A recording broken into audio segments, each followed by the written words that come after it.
नमस्कार। दैनिक शिव टाइम में आप सबका स्वागत है। ईमानदार जम्मू, शानदार जम्मू, यही हमारा लक्ष्य और यही हमारी टॉप प्रायोरिटी।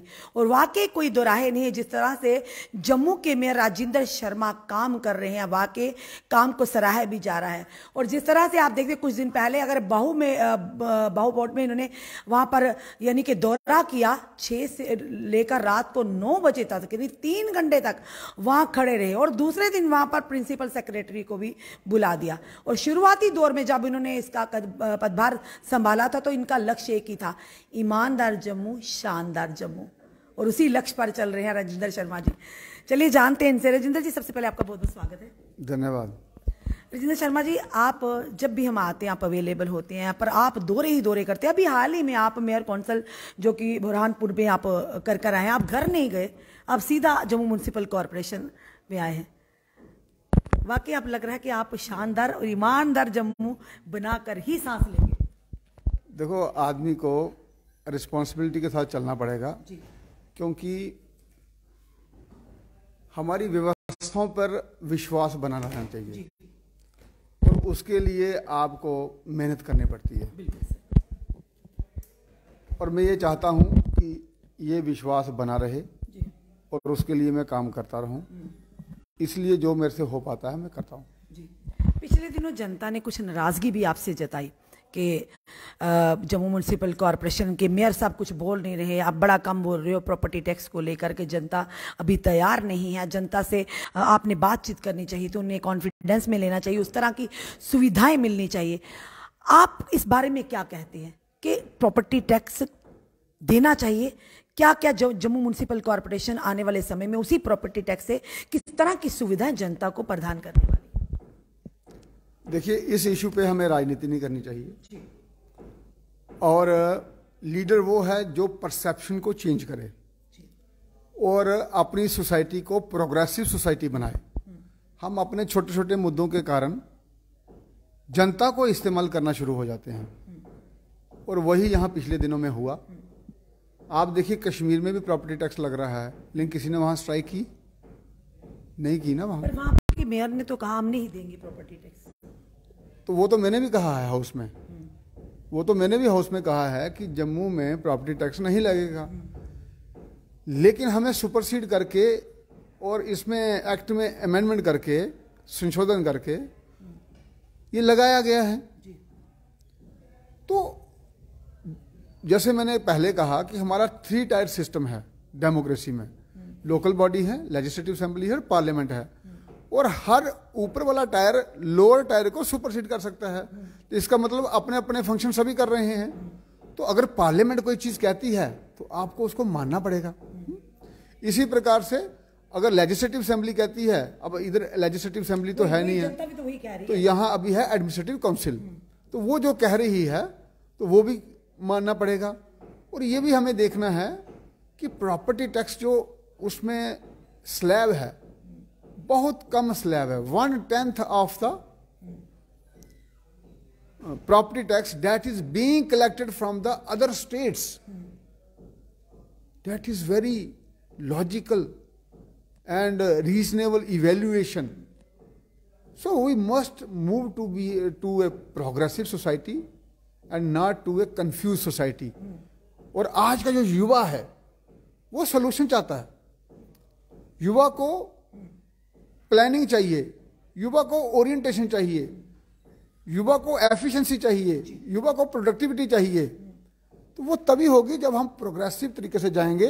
आपने पुरानी मूवीज देखी होंगी जिसमें होता था बिल्ला नंबर 786, ये गरीब है, ये ईमानदार है और ये अमीर है और इसने गरीब का खून चूसा है। वो मानसिकता हमें पढ़ाई गई। ये नहीं कहा कि आप भी अमीर बनो, कहा आप गरीब ही रहो और ईमानदार रहो और हम आपका खून भी चूसेंगे ताकि हम आपको इस्तेमाल करते रहें। तो मैं तो ये कहूंगा, मैं सबको ये कहूंगा, आप अमीर बनो और आपको खुशहाली की तरफ बढ़ो, और उसके लिए हमको एक प्रोग्रेसिव सोसाइटी बनना पड़ेगा। बिल्कुल, जिस तरह से आप कहा ना कि बाहर के राज्यों में, बाहर की यूटीज में लग रहा है, तो क्या बाहर के दिल्ली, चंडीगढ़ जैसे राज्यों के साथ यहाँ यूटीज के साथ हम अपने जम्मू कश्मीर यूटी को मिला सकते हैं? उस तरह की है यहाँ सुविधाएं अभी क्या? देखो, मैं मेयर काउंसिल में गया था और मैंने वहां देखा सब मेयर्स को क्या क्या उन्होंने बोला। मेरे को ये लगा मुझे मोदी साहब का बहुत बहुत धन्यवाद करना चाहिए, जिन्होंने जम्मू कश्मीर में इतना हमें डेवलपमेंट के लिए पैसा उपलब्ध करवाया और इतनी बड़ी बड़ी योजनाएं यहां लागू कर दी। आप यकीन मानो, जब मैं उनकी बातें सुन रहा था तो मैंने ज्यादा कुछ नहीं बोला। मैंने कहा यार हम तो बड़े बेटर प्लेस्ड हैं, आप यहीं से अंदाजा लगा लो। अभी मुझे 4 महीने हुए, 35 लाख हमने कॉर्पोरेटर्स को पहले दिया था, अब दोबारा 65 के 70 के बीच में दोबारा देने वाले हैं। तो कितने पैसे हो गए? करीब करीब 1 करोड़ रुपया हो गया। 1 करोड़ रुपया एक साल में हमें मिल रहा है। और इसके अलावा जो हमारी सड़कें बननी हैं उसके अलग है, वो भी 50-60 लाख रुपया आएगा। 1.5 करोड़ रुपया एक साल में एक वार्ड में लग रहा है। छोटी बात नहीं है ये। पहले 10 लाख लगता था सिर्फ जब हमारी लेजिस्लेटिव असेंबली होती थी, क्योंकि उनके पास फंड्स ही इतने होते थे। आज के दिन में इतनी पैसा, इतना डेवलपमेंट है, किसी चीज की कोई कमी नहीं है। तो मैं तो भाई हाथ जोड़ के मोदी जी का बहुत बहुत धन्यवाद करता हूं, जिन्होंने जम्मू कश्मीर को पलके बिछा के इतने पैसे दिए और फंड्स दिए। मैं ये भी साथ में कहता हूं, ये नहीं कह रहा हूं कि हर वार्ड में हर चीज बन रही है, लेकिन जितना पैसा जा रहा है वो लेकिन वार्ड में ही तो लग रहा है, बाहर थोड़ी जा रहा है। हाँ, किसी की लेन नहीं बनी होगी, किसी का नाला नहीं बना होगा, वो भी बन जाएगा, लेकिन एटलीस्ट इतनी इन्वेस्टमेंट तो हो रही है, इतनी डेवलपमेंट तो हो रही है। और इसके साथ साथ में मेजर प्रोजेक्ट्स, रिवर फ्रंट का, तालाब तिल्लो वाली रोड 10 मीटर हमने वहाँ फुट अप का चौड़ा कर देना है, वहाँ से रास्ता, भावे वाली माता वाला project, parking, integrated command and control centres, smart traffic lights, और दूसरा ट्रैफिक मैनेजमेंट सिस्टम, ये क्या नहीं है। हर चीज जम्मू को उन्होंने दी है और मैं तो हृदय से बहुत बहुत धन्यवाद हूं उनका। पर वो भी दी तो है, आप कह रहे हैं, पर जनता से लेने का भी तो प्रयास किया जा रहा है। देखिए आप कहते हैं कि प्रॉपर्टी टैक्स देना, जनता भी तैयार है, ऐसी बात नहीं। जनता ने हर समय सरकार के एडमिनिस्ट्रेशन के आदेश का पालन किया, चाहे गुस्से से किया, नाराजगी से किया, चाहे खुशहाली से किया। पर सवाल बड़ा ये भी है सर, पहले इन चीज़ों की क्लैरिफिकेशन जनता तक होनी चाहिए। पब्लिक डोमेन में लाने से पहले पब्लिक को समझाना चाहिए कि वाकई जी ऐसे ऐसे लोगों पर, अभी भी LG साहब कहते हैं कि 40% लोगों को नहीं लगेगा प्रॉपर्टी टैक्स। वो कौन लोग हैं, वो भी तो पब्लिक डोमेन में आना चाहिए ताकि लोगों का भी विश्वास बना रहे। देखो मैं आपको एक बात बताता हूं, जो युवा पीढ़ी है वो 65% है हमारी यहां। जितने भी प्रोग्रेसिव लोग हैं वो हर व्यक्ति इसके लिए तैयार है। मैंने कहा जिस सर्कल में जिस मानसिकता के साथ आदमी चलता है वो उसी मानसिकता के साथ आगे बढ़ता है जी। मैं आपको एक छोटी सी उदाहरण दूंगा। धीरू भाई अंबानी जी का जब पहली उनको सैलरी मिली 250 रुपये, सभी लोग घरों में गए, घर के लिए किसी ने मिठाई ली, किसी ने कुछ लिया, उन्होंने 250 रुपये का एक कप चाय का पिया एक बड़े होटल में, उस समय की बात जी। तो उनके सहयोगियों ने कहा यार आपने 250 रुपये मिले और चाय का कप पी के खत्म कर दिए, तो घर में कुछ नहीं लिया, ये क्या किया आपने? उन्होंने कहा मैं देखना चाहता हूं जो ये बड़े लोग हैं ये क्या सोचते हैं, और 250 रुपए में मुझे इतनी जानकारी मिल गई, इससे बड़ी चीज क्या होगी। तो आज वो कहां है? क्यों ऐसा होता है? आदमी का विचार वही उसको ऊपर लेके जाता है, और उसकी सोच, दृढ़ संकल्प। आपने महाभारत देखी थी, तो वहां एक जब अंधेरा आया तो अर्जुन ने देखा भीम खीर खा रहे हैं अंधेरे में। उसने कहा यार अगर भीम खीर खा सकता है अंधेरे में तो मैं धनुष बाण क्यों नहीं चला सकता।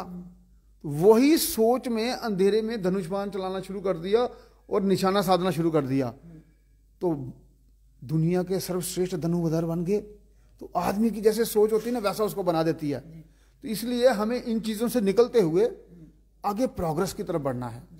और जैसे आपने बोला हम किसी से पैसा निकाल नहीं रहे हैं, लोग खुद देने के लिए तैयार हैं।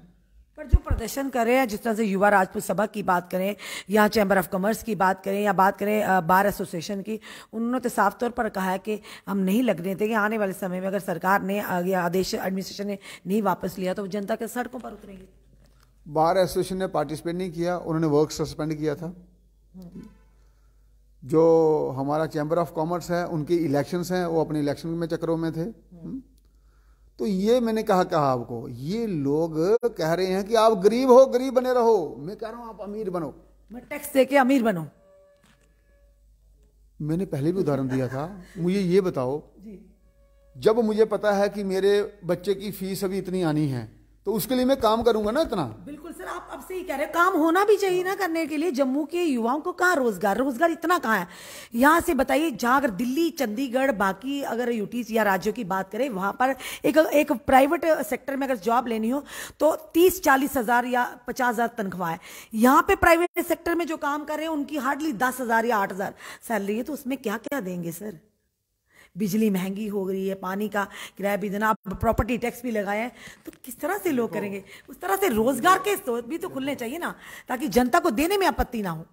एक चीज आप समझो, आप सिर्फ आज इस पे इन्वेस्टिगेट करो कि सरकार की कितनी स्कीम्स हैं और उसके लिए हमारे पास क्या क्या फैसिलिटी हैं। यहाँ स्कीम्स हैं जहाँ फ्री ट्रेनिंग दी जाएगी और उसके बाद लोनी के प्रावधान भी हैं यहाँ पे, हाँ जम्मू में, और वो भी सब्सिडाइज रेट पे। आप रोजगार को गलत तरीके से जोड़ते हो।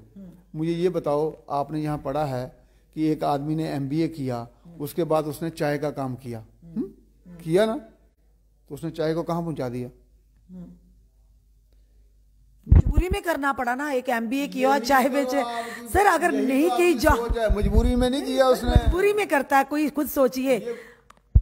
आप इसी चीज को गलत लेते हो। उसने चाय बेचना मजबूरी में नहीं किया शुरू, उसने चाय के कितने कियोस्क लगाए हैं, वो उसी से अमीर बन गया। वो एक आदमी ने पटना में सब्जी बेचने का सिस्टम चेंज कर दिया और एमबीए किया हुआ था उसने भी, तो उसका कितना काम चल रहा है। आज आप देखो ऑनलाइन लोगों के कितने काम चल रहे हैं, घर में बैठे लोगों ने काम शुरू किए हैं। हम रोजगार को कहाँ जोड़ते हैं कि मुझे कोई रोजगार दे दे। जब आपके पास ट्रेनिंग मिल सकती है, आपको, आप ट्रेनिंग लेकर लोन लेके अपना काम कर सकते हैं।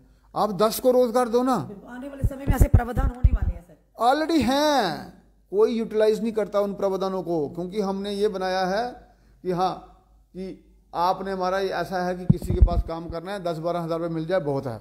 ऐसा नहीं होता। आप सोच को बदलो। और मैं अभी दिल्ली में गया था, इतनी अच्छी अच्छी स्कीम्स हैं, इतने इतने डिपार्टमेंट्स की स्कीम्स हैं। डिपार्टमेंट ऑफ ये क्या है अपना टेक्नोलॉजी डेवलपमेंट बोर्ड है, स्टार्टअप्स के लिए पैसा देता सिर्फ 5% पर। गुजरात बैरन लैंड था, आज सारी इंडस्ट्री वहां चली गई। गुजरात में 2 लोग आए पॉलिटिशियन अच्छे, उन्होंने पूरे गुजरात को बदल कर रख दिया। सोच बदली और गुजरात बदल गया। ऐसे सोच बदलने से हम जब चलेंगे, हम भी बहुत दूर पहुंच जाएंगे। और जम्मू कश्मीर एक ऐसे स्थान है हिंदुस्तान में कि यहाँ छोटी सी भी घटना पूरे देश में देखी जाती है, और फिर भी हम उसका लाभ लेते हुए आगे बढ़ना चाहिए हमें। और उसके साथ में रोजगार भी जोड़ना चाहिए, और जुड़ेगा, लेकिन हम चलते हैं दूसरी तरफ, वैसा नहीं होगा। पॉजिटिविटी की तरफ से। चलिए एक आखिरी सवाल सर, जिस तरह से आपने पॉलीथीन नो टू पॉलीथीन लगातार जम्मू म्युनिसिपल कॉरपोरेशन इस मुहिम में है, और लगातार आप जब्त भी कर रहे हैं जो वायलेशन कर रहा है, या 1.20 माइक्रोन के नीचे जो अगर पॉलीथीन इस्तेमाल कर रहे हैं, तो लोगों ने सवाल किया। हमने कहा हम भी आपसे पूछेंगे, कुछ दिन पहले भी जो सर थे उनसे, चेयरमैन सर से भी बात की थी कि ये सामान आखिर आ कहाँ से रहा है। लोग तो खरीद रहे हैं, लोगों के पास है भी है, या लोग अब अवेयर भी आहिस्ता आहिस्ता, और लोग खुद चाहते हैं पर्यावरण को स्वच्छ बनाया जाए, बीमारियों से दूर हो। पर सवाल बड़ा है कि जिन फैक्ट्रियों में ये पॉलीथीन्स बन रहे हैं और अभी भी हमारे जम्मू तक पहुंच रहे हैं, लोग खरीद रहे हैं, उन फैक्ट्रियों पर नहीं कार्रवाई होनी चाहिए? उन्हें पूरी तरह से जानकारी रखकर, उन्हें आइडेंटिफाई कर कर, तो क्यों गरीब जनता पर घात गिरे? उन्हीं पर क्यों ना गिरे जो ये बेच रहे हैं अभी भी? देखो, अभी हमने सिर्फ एक व्यक्ति को फाइन किया, बाकी किसी को फाइन नहीं कहा है। मैंने इनको कहा सिर्फ जब्त करो अभी जी। दूसरा ये है कि ये सारा बाहर से आ रहा है जी। यहाँ जो बन रहा है वो 120 माइक्रोन के ऊपर वाला बन रहा है बाहर से। वही तो कह रहे हो, बाहर से ये स्मगल होता है। उसके लिए मैंने संबंधित अधिकारियों को और डिपार्टमेंट्स को, जैसे सेल टैक्स हो गया, GRP होगी, और पोल्यूशन कंट्रोल बोर्ड है, इनको ऑलरेडी काम पे मैंने लगाया हुआ है। तो वो वहाँ रेड्स कर रहे हैं और शीघ्र ही आप देखना हम पकड़ने भी वाले हैं बहुत लोगों को, बड़ी क्वांटिटी में माल पकड़ेंगे जी। उसका पूरा हमारे पास इनपुट है। ये सारी चीजें चल रही हैं साथ साथ में जी। और उसके साथ साथ में मार्केट में भी हम रेड्स कर रहे हैं जी। पॉलीथीन से लोगों को कैंसर हो रहा है जी। पॉलीथीन से एनिमल मर रहे हैं, पॉलीथीन से हमें स्किन डिजीज और बाकी चीजें हो रही हैं और ये डिग्रेडेबल नहीं है। हम इनको ऑप्शन भी अच्छी देने वाले हैं जिसमें कंपोस्टेबल हमारा ये कैरी बैग्स आएंगे जो प्लास्टिक नहीं होंगे जी। तो सोल्यूशन भी हम देंगे और इसको हम बंद भी करवाएंगे। और अगर जम्मू शहर को हमें स्वस्थ बनाना है तो हम सबको सहयोग करने पड़ेगा। पब्लिक की पार्टिसिपेशन के बिना, पब्लिक के सहयोग के बिना कुछ भी संभव नहीं है जी। बिल्कुल, आप भले ही जब्त करें, आपने कहा कि अभी एक ही बंदे का फाइन किया, पर जो यहाँ पर आ रहा है हमारे जम्मू में चाहे स्मगल हो रहा है उन पर भी तो कार्रवाई हो, उनको भी तो लगाम कसनी चाहिए ना, क्योंकि आप तो प्रयास कर रहे हैं, जनता भी आपको सहयोग कर। कुछ लोग हैं जो अभी भी बढ़ावा दे रहे हैं इस चीज़ को या अभी भी लगे हुए हैं, तो उनको पता है कि आना है तो हमने खरीदना और आगे बेचना है किसी ना किसी तरीके से। तो फैक्ट्रीज ही बंद होनी चाहिए ना ऐसी, या फैक्ट्रियों पर उन जगहों पर स्मगल जहाँ से होता है उन जगहों पर कार्रवाई उन लोगों पर होनी चाहिए ताकि ये जो मुहिम आप चला रहे हैं आप कामयाब हो सके और जनता को भी इसका खमियाजा ना भुगतना पड़े। ये लोग कुछ देर के लिए आते हैं और पॉलीथीन देके चले जाते हैं। इनके लिए रेड करने के लिए एक जाल बिछाना पड़ता है, तो अगर आप जाल नहीं बिछाएंगे तो वो भाग जाएंगे। तो इसलिए हमने वो पूरी तैयारी कर ली हुई है। आप देखेंगे कुछ ही दिनों में हम इनको कैच करेंगे और फाइन भी करेंगे और जो भी प्रोविजंस होंगे अंडर आवर एक्ट उस पर हम पूरी कड़ी कार्रवाई करेंगे। लेकिन ये भी मान के चलिए जम्मू में ये नहीं बन रहा है ये, क्योंकि हमारे यहाँ 4-5 फैक्ट्रीज हैं, वहाँ हम रेगुलरली चेकअप करवा रहे हैं और वहाँ 120 माइक्रोन के ऊपर वाला ही बन रहा है। ये बाहर से स्मगल होके आ रहा है और जो इसके एंट्री रूट्स हैं वो हमने आइडेंटिफाई कर लिए हैं, तो उस पर हम कार्रवाई जरूर करेंगे। तो करनी भी चाहिए, उसमें कोई दिक्कत नहीं है हमें। यानी आने वाले समय में बदलती तस्वीर जरूर होगी जम्मू कश्मीर की, पब्लिक के सहयोग के साथ। आप देखिए हर जगह आपको, वही तो कहते हैं पब्लिक को तो कॉन्फिडेंस में लीजिए ना, डेवलपमेंटल एक्टिविटीज आपको मिल रही हैं और पब्लिक पूरा सहयोग दे रही है और बड़ा अच्छा भी लगता है जब समाज चाहेगा आगे बढ़ने के लिए तो आगे बढ़ता है। अभी वहाँ जहाँ ऑल इंडिया मेयर काउंसिल में मैंने बात रखी है, मैंने कहा इंदौर जो नंबर 1 आता है ये मेयर या कमिश्नर की वहाँ बात नहीं है, लोगों ने बदलना चाहा। जब तक लोग बदलना नहीं चाहेंगे ना कोई कमिश्नर कुछ कर पाएगा ना ही मेयर साहब कुछ कर पाएंगे। जब जनता चाहेगी कि हमें बदलना है तो वहाँ की जनता ने चाहा हमें बदलना है तो वो बदले। तो इसी प्रकार जम्मू की जनता भी अब चाह रही है कि हमें बदलना है और वो उस रास्ते पर चल पड़े हैं। ये थे हमारे साथ जम्मू मेयर राजेंद्र शर्मा जी, जिन्होंने कहा कि बदलाव होना भी चाहिए और जनता भी चाहती है और जहां जनता चाहे वहां बदलाव जरूर होगा। और कहीं ना कहीं जनता का अहम योगदान रहता है किसी भी मिशन को कामयाब करने के लिए। प्रशासन तो अपना काम कर रहा है पर जनता का सहयोग बहुत ही अनिवार्य है। जिस तरह से राजेंद्र शर्मा ने जब जूही मेयर की कुर्सी पर बैठे थे एक प्रण लिया था, ईमानदार जम्मू शानदार जम्मू, उस काम में थोड़ा भले ही समय लगेगा पर कामयाबी की ओर बढ़ते नजर आ रहे हैं। लगातार आपने देखा सड़कों का काम शुरू हो चुका और ये नहीं कि मेयर साहब डिपार्टमेंट के लोगों पर डाल देते हैं बल्कि खुद के साथ ऑफिसर को भी वहां उपस्थित करते हैं ताकि जनता ने जो विश्वास इन पर जताया है और वो बना रहे विश्वास। और साथ ही साथ इन्होंने प्रॉपर्टी टैक्स पर भी क्या बात की वो हमने आपके समक्ष लाई है कि अगर जनता चाहती है कामयाबी की ओर एक जम्मू कश्मीर की बदलती तस्वीर तो जनता को सहयोग देना होगा। चलिए देखते हैं क्या जनता की क्या राय है, अपने सुझाव हमें जरूर दीजिए। इस वीडियो को जितना हो सके शेयर कीजिए। जुड़ी रहे हमारे साथ अगले अपडेट के लिए। जय हिंद जय भारत।